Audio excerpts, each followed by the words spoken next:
So, you want to sign up for AWeber without using a credit card? Good news, it's possible, but there's a catch. And if you're looking for a better alternative, stick around because I'll share something that might save you time and money.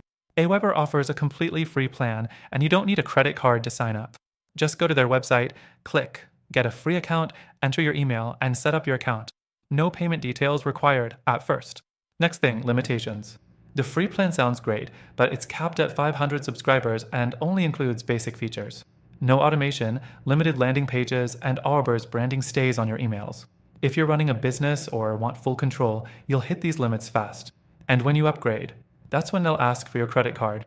The fourth thing, are there better options? If you're just looking for free email marketing without giving payment details, MailerLite and Brevo, formerly Sendinblue, also have free plans with more generous features.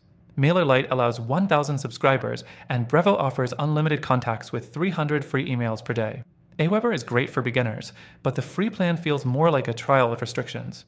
If you want something that scales without forcing you into a paid plan too soon, I've tested multiple platforms, and there's one that stands out. If you're serious about growing your email list without dealing with hidden limitations, check out the first link in the description. You'll get an exclusive free trial and special perks available only through our link.